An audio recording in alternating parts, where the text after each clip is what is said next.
Court ಹಾಕೊಂಡ್ಬಿಡಿ ಹೇಳ್ತೀನಿ ನಮ್ಮ ಸಂಘ ಯಾಕೂ ಮೋಸ ಆಗೋದು ಬೇಡ.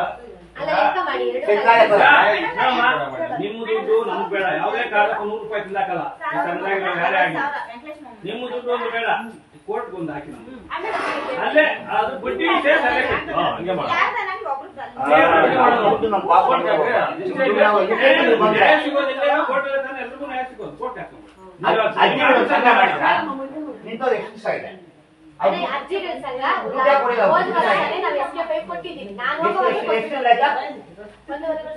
ಒಂದೂವರೆ ವರ್ಷ ಬೇಕಾ ನಮ್ ದುಡ್ಡು ನೀವು ಹೋಗಿಸ್ಕೊಡಕ? ನಿಮ್ ದುಡ್ಡು ವಾರ ಕಟ್ಟಿಲ್ಲ ಅಂತ ಇಷ್ಟ ಜನ ಟ್ರಾನ್ಸ್ಫರ್ ಬರ್ತೀರಾ?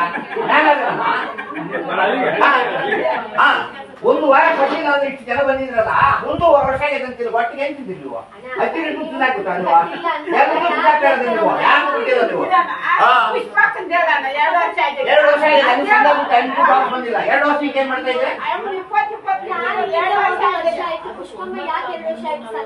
ಯಾಕೆ ಪುಷ್ಪನೊಂದು ಡೇಟ್ ನೋಡು, ಎಕ್ಸ್ಕ್ಯೂಸ್ ಆಗಿದೆ.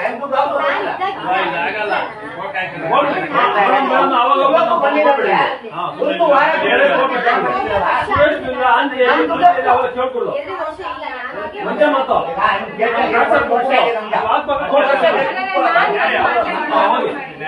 ಒಂದು ವಾರದ ಸೆಟ್ಲ್ಮೆಂಟ್ ಮಾಡ್ಬೇಕು ನೀವು.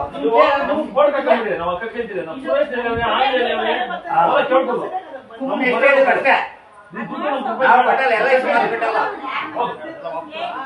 ಎಲ್ಲ ಕೊಡ್ತೇನೆ.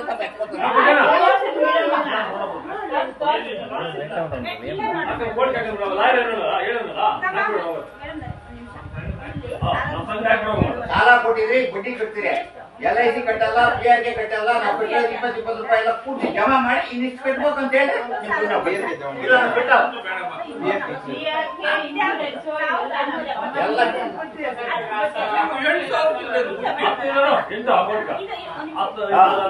ಎಷ್ಟು ಮಾತಾಡಿದ್ರು ಒಂದೇ ಮಾತಾಡಿದ್ರೆ